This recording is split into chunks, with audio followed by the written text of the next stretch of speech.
Hi grade 12s. Right, we're on to the second of the new AP Maths rules for differentiation, and this is called the quotient rule. Quotient meaning you're going to be dividing two functions by each other. Now, again, it is written in this complicated way on your formula sheet, and yet it's easier, I find, to talk myself through it in words. So first of all, if you're differentiating two functions divided by each other and they're both differentiable, what the first thing you do is very similar to the product rule, is you find the derivative of the top function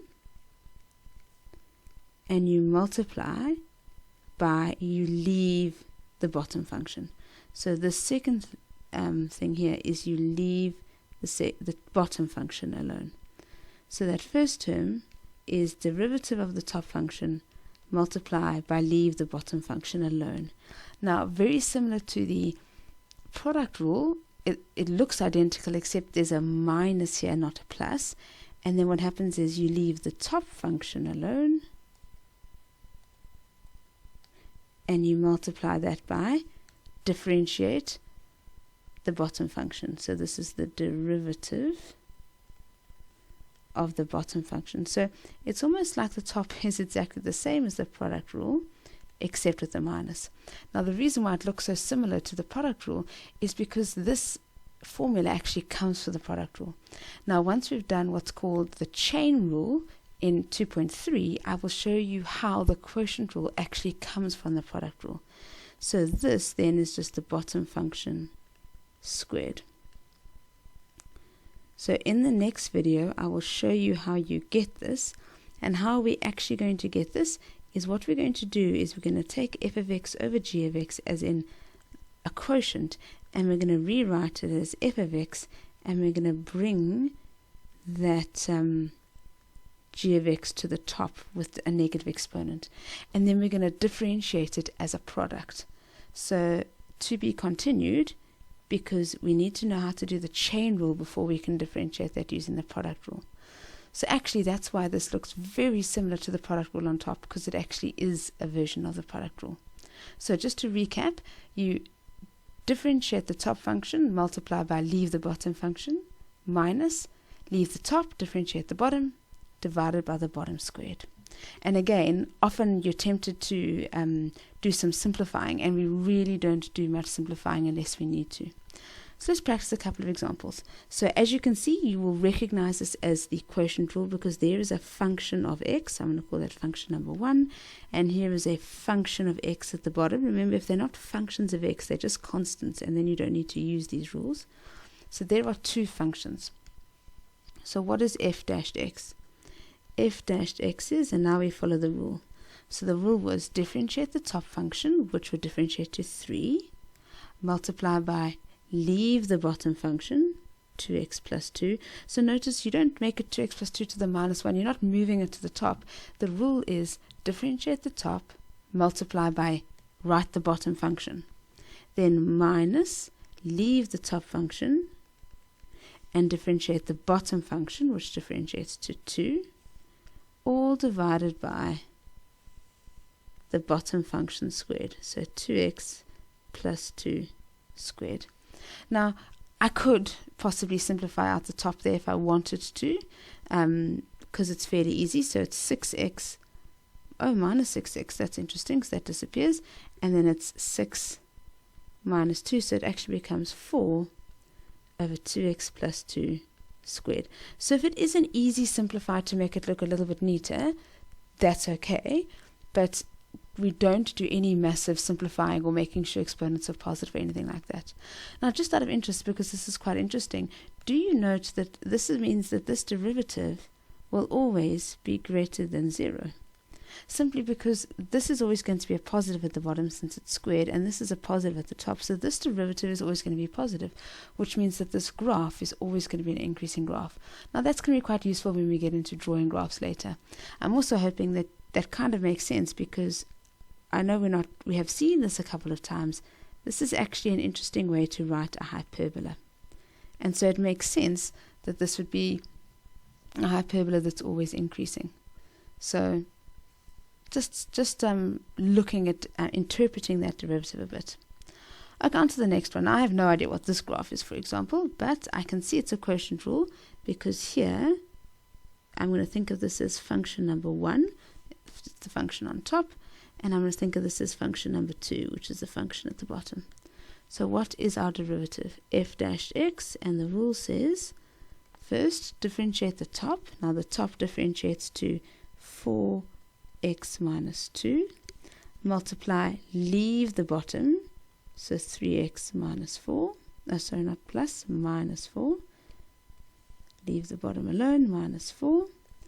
And then minus, leave the top, so 2x squared minus 2x plus 10.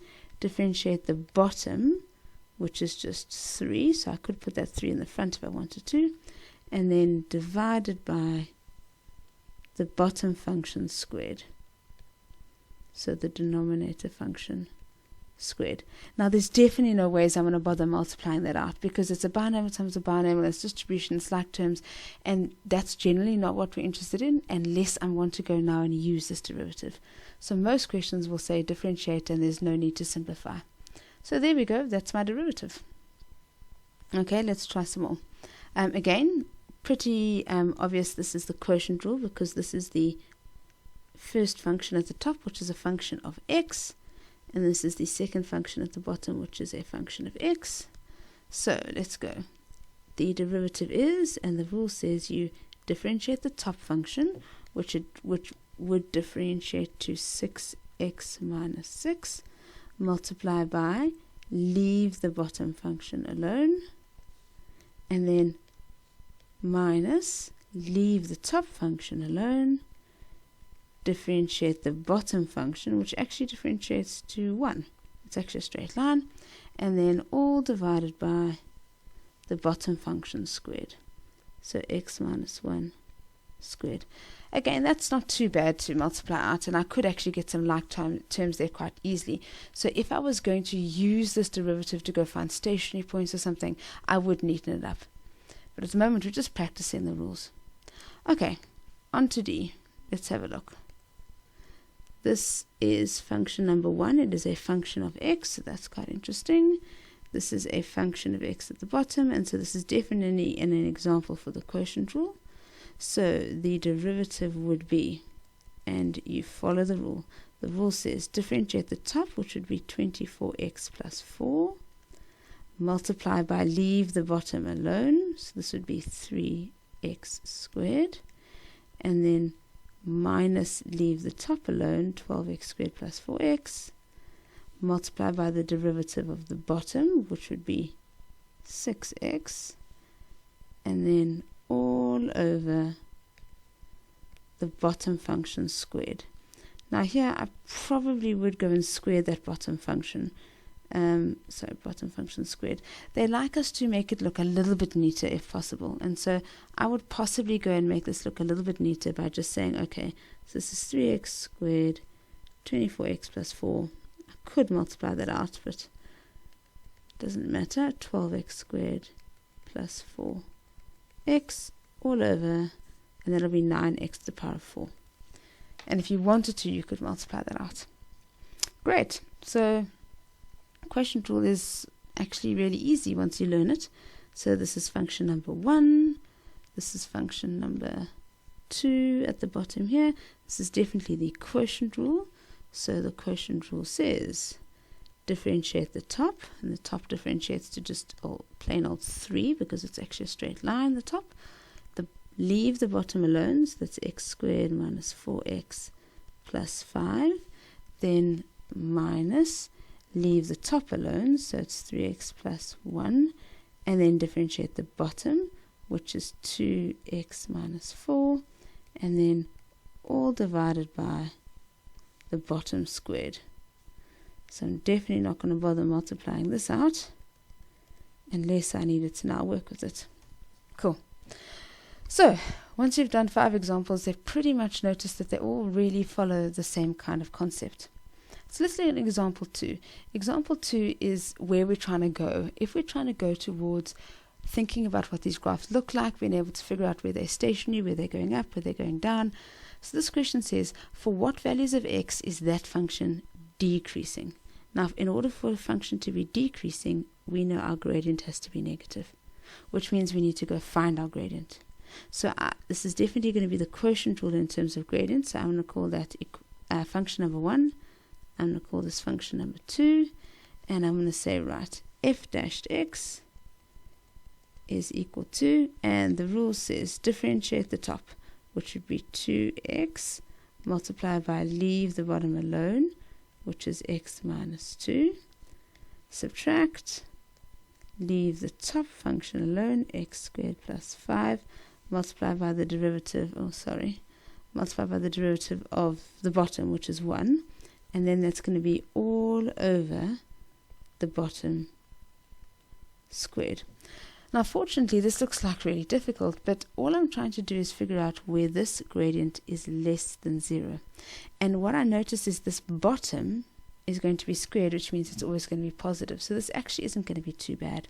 So if I multiply this out quickly and collect the like terms, I get 2x squared minus x squared, which is x squared. And there's nothing wrong with skipping steps like that, because this is AP Maths. So the time constraint is quite hectic in an exam.